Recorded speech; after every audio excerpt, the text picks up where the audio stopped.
अस्सलाम वालेकुम जी। कश्मीर की खूबसूरत वादियों से आपको सलाम हो। जनवरी का आगाज़ हो चुका है और ये वो जगह है, स्पेशली वो सामने जो आपको पहाड़ियाँ नज़र आ रही हैं, यहाँ दिसंबर के महीने में, और आप 5-6 साल पहले चले जाएं तो नवंबर के आखिरी अय्याम में यहाँ पर बर्फ़ पड़ जाती थी। फिर दिसंबर की बात करें तो जिस जगह से मैं आपसे मुखातिब हूँ, इस इलाके में भी, ये दीरकोट तहसील का एक गाँव है, तो यहाँ पर भी दिसंबर के महीने में अच्छी खासी बर्फ़ देखने को मिलती थी। लेकिन अब क्या हुआ है कि बर्फ़ तो दूर की बात, जनवरी शुरू हो चुका है और यहाँ पर बारिश की एक बूंद देखने को नहीं मिली। तो ये एक बहुत बड़ा मसला है। हमारे यहाँ पाकिस्तान में दिन भर रात भर सियासत पर बात होती है, घंटों टीवी पर बैठकर, निजी महफिलों में बैठकर लोग बात करते हैं कि सियासी सूरत हाल क्या है, सियासी दर्जा क्या है, क्या होने जा रहा है, क्या नहीं होगा, क्या होना चाहिए, क्या नहीं होना चाहिए। लेकिन मेरे नज़दीक ये जो मौजू है क्लाइमेट चेंज का, ये नहायत आम है। ये इतना अहम है कि हमारी ज़िंदगियाँ तब्दील हो रही हैं और हम हर तरह से इस अहम तरीन मसले को फरामोश किए बैठे हैं। इंसानियत की जो बका है वो मौसमों की सूरत हाल पर मुनसर होती है। लेकिन आप देखें कि ये जो घर हैं, आपको ये घर नज़र आ रहे हैं, फिर आगे आपको मैं दिखाऊंगा एक बड़ी आबादी यहाँ पर क़याम पज़ीर है और ये लोग इस वक्त बारिश की बूंदों को तरस रहे हैं क्योंकि पानी की कमी हो गई है।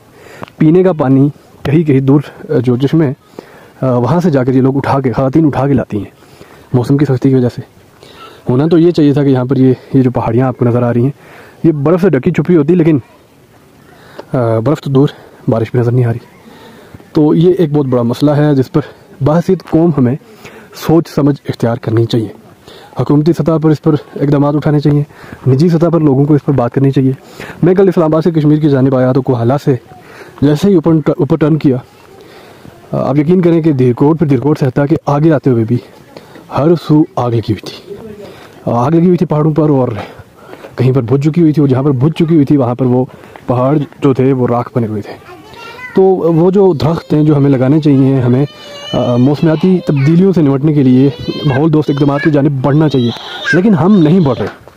हम दरख्त लगाना तो दूर की बात, जो अल्लाह की नेमत पहले से कुदरती तौर पर उगे हुए हैं वहाँ पर भी आग लगाकर उन्हें नेस्तो नाबूद कर रहे हैं। तो हम एक तरह से अल्लाह की नेमतों को, अल्लाह के मामलात को चैलेंज कर रहे हैं, खुदा ना खास्ता नाउज़ुबिल्लाह। तो फिर बदले में हमारे हिस्से में जो ज़िल्लतें हैं, जो अज़ाब मसलत हुए हैं, वो आपके सामने हैं। आप उस जानिब ये देखें, धुआं उठते हुए, इन पहाड़ों पर आग लगी हुई है, उस जानिब देखें आग लगी हुई है। तो इस सारी सूरत हाल में ये कैसे मुमकिन है कि बारिशें हों और मौसम पर बर्फ़ हो? ये चीज़ें नहीं होंगी।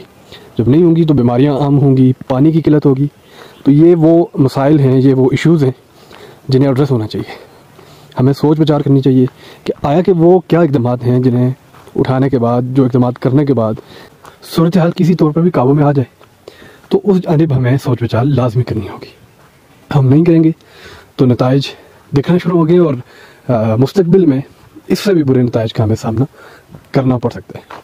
तो लोगों, आपसे ये गुजारिश है कि आज से ना सिर्फ आपने हुकूमती सतह पर सिर्फ हुकूमत का इंतज़ार करना है, बल्कि इनफरादी तौर पर भी आपसे जो हो सकता है आप कीजिए। आप दरख्त लगाइए, आप पानी को बचाइए, आप ज़्यादा पानी इस्तेमाल करने से गुरेज कीजिए, आप वो तमाम इक़दाम उठाइए जो हमारी बका के लिए ज़रूरी है।